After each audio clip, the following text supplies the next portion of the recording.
Welcome to Heidi Relationships. Today, we'll read some more stories from Reddit. But before we start, I would really appreciate if you could subscribe to the channel, like the video if you enjoyed it, and maybe leave a comment down below. That would help the channel a lot. Thank you very much in advance. The first one is titled, Update. My wife admitted she cheated on me. Well, this has officially been the longest and hardest week of my life. After my wife came home to talk for the second time after the affair, and the first time we both had time to think about it on our own. I have spoken to close friends and family, a handful of counselors over the phone, and a large portion of you guys on this subreddit. I have had a lot to think about, and so has she. Her job keeping her away from home turned out to be a good thing for us both. She arrived yesterday morning and we talked things through. A few people recommended that I record the conversation. Most people were concerned that she would try and pull something to trigger allegations against me. Others said to do it so I could use it as evidence against her and report her to her higher-ups in the military. Having an affair is a terrible decision on her part, and I may not know her as much as I would have liked to believe, but I knew she wouldn't do something like that. I did it anyways just in case. But more importantly, I did it for myself so I could revisit her answers if I needed to. Which is exactly what I did this morning. In my original post, it started with what she had told me. I asked as many questions as I could have mustered in that time of shock and weakness. I felt like I didn't have all of the facts, and the more questions I asked her via text message, one question would be answered, but another would pop up in its place. I had a list of talking points and questions written down in my phone so I wouldn't forget to ask them. It was beneficial to wait to talk things out in person. We decided to both say what we had to say one at a time and agreed that I should go first. The first thing I wanted her to do was to recall the story again from start to finish. Both so I could compare it to what she has already told me, and she would have a chance to tell me anything she might have left out. Her story didn't change much, if at all. Here are some of the questions I asked her and her responses. I'm paraphrasing here and remembering things as best as I can. Q. I'm not convinced that alcohol was the only motivation. It's just the gasoline to the fire. Without the fire, the gasoline does nothing. You are probably right. She and I both agreed this was likely the case and it will be apparent later on. Q. Can you see what it looks like from his perspective? He shows up at your hotel room alone. With beer. You both keep drinking. You start to wrestle. He kisses you. You don't stop him. She said maybe she was being naive. This was someone she has known for a while but not very well. She had respect for him and thought he could be trusted. Q. Do you have romantic feelings for him? A. No. Q. Do you regret our marriage? A. No. Q. Are you ever going to reconsider making an official report to the military? A. No. Her reasoning here mostly boiled down to two main reasons. First, it would endanger her position within the military. She could be disciplined in any number of ways, cut wages, losing rank, dishonorable discharge, etc. Her second reason was that if word did get out, and she was to remain in the military, it would essentially paint a giant target on her back as being the easy girl. Even if she completely regretted this, and never went out drinking again, you can bet anything that 80% of the other guys would be knocking on her door every night for a chance. Even if I made a report, she said she would adamantly deny anything. Q. Why did you even decide to tell me? You could have kept the whole thing a secret, and I would have never known. Because I wanted you to know. The military strongly urged me not to tell my husband a thing because it would only complicate things. On top of that, the guilt would eat her up on the inside. Q. At one point months before this, she said she felt trapped because she is gone all of the time and relies on me to take care of the house, pets, finances, etc. Do you still feel trapped? That might be a part of it, yes. Afterwards, she told me what was on her mind and asked me a few questions as well. We both have issues with communication and have talked about it in the past. She mentioned that it felt hard for her to come to me when she was stressed if I was also stressed because someone had to be the strong one. It really turned into a vicious cycle. I was stressed taking care of everything at home and from missing her while she is gone. She is stressed at work, and because I am under stress, nothing gets resolved, and the stress builds for the both of us. We have had a few issues like this in the past, and neither of us like conflict, so it took a few tries, but eventually we sat down and had a heart-to-heart. I thought we were past it, but it still bothered her a great deal. Because of all the stress and the physical separation, she felt there was never a good time to bring it back up. Even if she came back for a weekend between jobs, she would just have to leave again, and even though we would be on better terms, we would still not be together. The both of us knew that she loves dogs. I love dogs, but she loves dogs. I told her near the start of our relationship that my perfect number of dogs is 2. Dog fights make me extremely anxious. I have had stitches in my hand from trying to stop a fight. Lesson learned.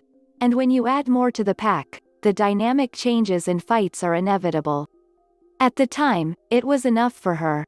Eventually she wanted more. She fell in love with Alaskan Malamutes and purchased a few different sleds to realize a new dream of having her own sled team. We wanted different things. It happened 3 times. At one point, we had a maximum of 5 dogs living in our house and we needed to keep them separated into 2 different groups and could not let them mix because of behavior issues. I didn't want to live in a house where I have to be super careful to make sure all of the doors are shut at the risk of taking an emergency trip to the vet. She didn't want to live in a house with an incomplete sled team.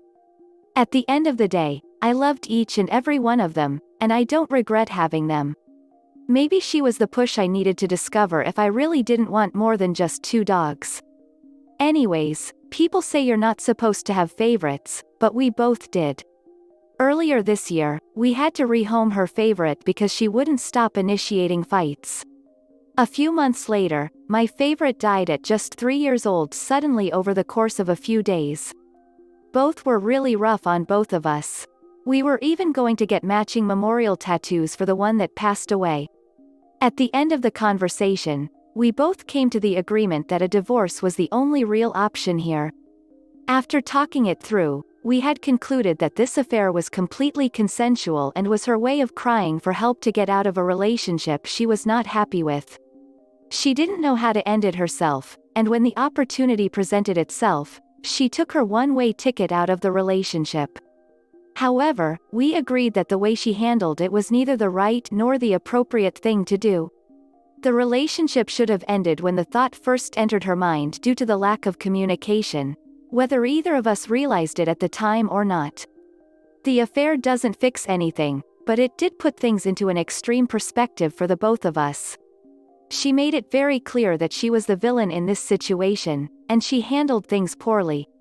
Another point that was very important, and I mentioned it in my original post, was that we started dating as soon as we were both out of high school, over 10 years ago.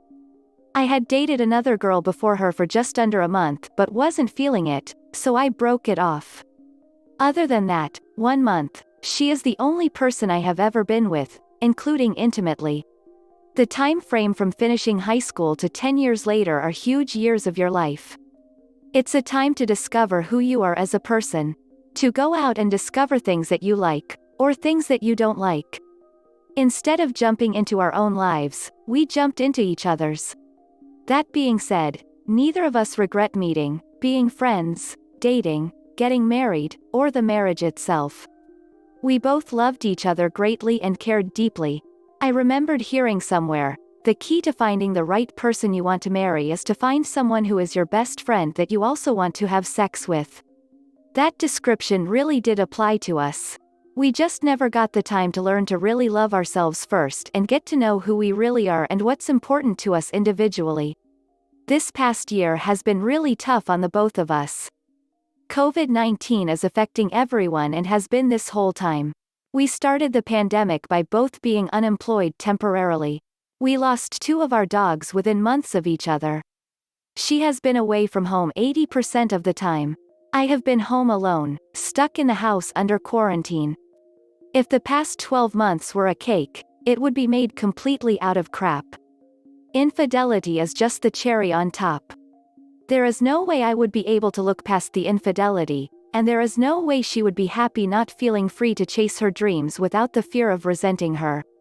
She always felt like she was dragging me along with whatever she wanted to do, and resentment was inevitable if it continued much longer. We both felt like she was making large life decisions that I wasn't sure if I wanted or not. That's not sustainable, for either of us. So, the plan now is that she has already rehomed the latest dog we were fostering and has plans for a friend to come move her 200-plus gallon fish tank out of our dining room. She said I can have everything. The house, the cars, the other 2 dogs. I don't need 2 cars, so I said she can have one. As far as the dogs, I'm undecided on what to do with the remaining 2. She's making decent money now that she is active duty, and has the chance to save up for an apartment of her own whenever her deployment ends. Because of the size of our dogs, 80 pounds is the lightest, it will be extremely difficult to have her take the remaining 2 dogs with her, or even just one. They can stay at the house with me indefinitely.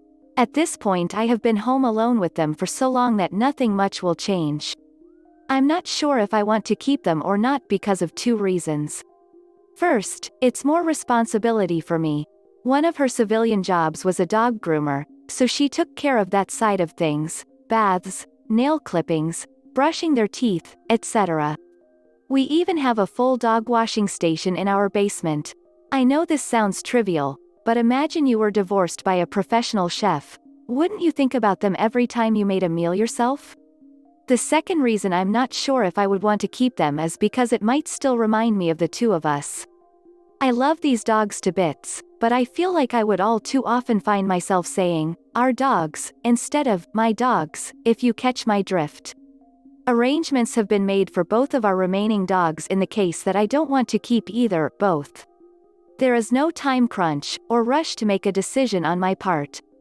This is weighing heavily on my mind at the moment and in my opinion is the most important thing to think about. We have at least 3 potential homes for both dogs lined up already who are all eager to adopt them at the drop of a hat. As far as reporting her to her higher command, I have no plans of doing so. It feels like our marriage has run its course, and we are both hurt greatly. I wish her no additional harm. I don't want to ruin her life. She may have ruined our lives together, but she might have saved them individually. Not only that, but there are really only 3 possible outcomes if I made a complaint. Keep in mind, I'm the only person with a motive to call it in. So, no matter which outcome, she would always know it was me. Nothing happens, they don't investigate, and the situation is the same. She gets a slap on the wrist and everything becomes public. However, now everyone views her as a human target for easy sex. I don't want to put her at any more risk. I'm serious though, really think about this one. Would you be able to sleep at night if you knew you were putting anyone at a higher risk for being sexually assaulted? For any reason? She gets kicked out of the military with a dishonorable discharge and has to couch surf indefinitely while having a permanent black mark on her record almost to the equivalency of a felony. Most of the people here were very helpful. I have had long response chains with some of you, and a few others even reached out over chat and have spent nearly entire days talking things through. For that, I truly am grateful. While most of you were saying something to the effect of, "She has been cheating on you this whole deployment. Check her phone records, she's a piece of trash, throw her away." I get it. I really do. Most people here are talking through their own life experiences. Every relationship is different, and that's an understatement. As an umbrella statement, those thoughts and mentalities are true. However, from my perspective, this is a case of both of us don't know how to communicate to such a degree that one makes a split-second decision that ultimately causes a great deal of harm, consciously or otherwise. Do I think my wife is a great person? Yes. Do I think she made a mistake? Yes. Do I think things could have ended things better without unnecessary trauma? Yes. Is my life turned upside down? Yes. If I ruined the rest of her life, would I feel even worse? Yes. Did we try our best to save the marriage? Yes. Was it enough? No. Overall, I feel better. It's almost bittersweet. I'm sad and upset that the marriage is over, but I truly want what's best for the both of us. I wasn't necessarily unhappy, but maybe I was lying to myself? I really don't know at this point. We both agreed that this was the appropriate time to break things off. I have heard the best thing to do is to focus on me, getting to know myself, and following any interest I have. Which I plan on doing. It's going to be tough to get out there again because of my real lack of dating experience, and with the pandemic on top of it. Even though I have been living alone for so much of our relationship, now I am actually alone, and I feel terrified. Hopeful, but terrified. Thanks to everyone for taking all the time to respond and give advice and for giving me heaps of support. You guys truly are wonderful people. Edit. I'm putting this edit at the top because there are a lot of comments touching on the following subject. At this point, I realize I'm coming across as defending her. Something I have already decided on is that the relationship is over. Whatever was going through her head, I don't know, and at this point doesn't matter. I have to focus on what's going on in my head now.